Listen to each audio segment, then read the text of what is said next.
હતો 2 મહિનાથી.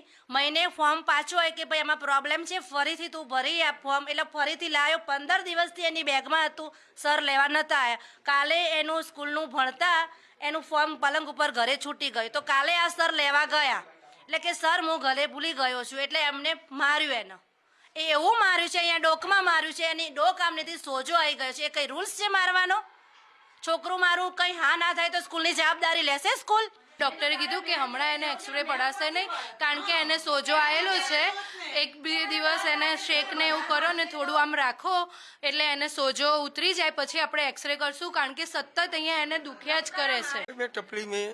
ટપલી આવી હોય નથી, પણ એને કદાચ મસ્તીમાં વાગ્યું હોય. એટલે મસ્તી કરવા આવો શિક્ષક થઈને તમે અહીંયા? કોઈ મસ્તી માર્યું એટલે મસ્તીમાં એમાં છોકરા કોઈક મસ્તી કરતા વાગી ગયો હશે. તમે કેમ માર્યો પણ એને? મેં તો 2 ટપલી જડાય, બાકી કશું નહીં. સામું બોલ્યું એકચ્યુઅલી કે ભાઈ ભૂલી ગયો શું કરવાનું એમ.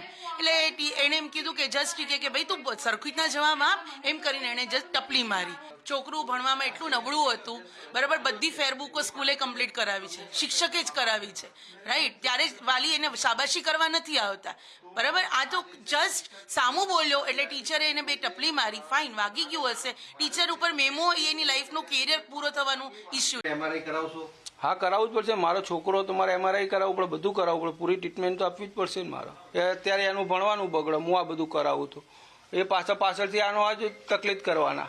વાલી મારફત સીધી કોઈ ડીઓ કચેરીને અમને હાલ ફરિયાદ મળેલી નથી.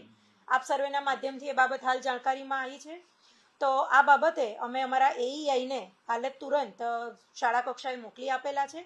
શાળા કક્ષાએ અમે હકીકતની તપાસ કરાવીશું, વાલીનું પણ નિવેદન લઈશું, શાળા પાસે પણ એની સીસીટીવી ફૂટેજ વગેરે પણ ચેક કરીશું, અને જો ખરેખર આ બાબતમાં તથ્ય હશે તો આગામી જરૂરી કાર્યવાહી તુરંત જ હાથ ધરીશું.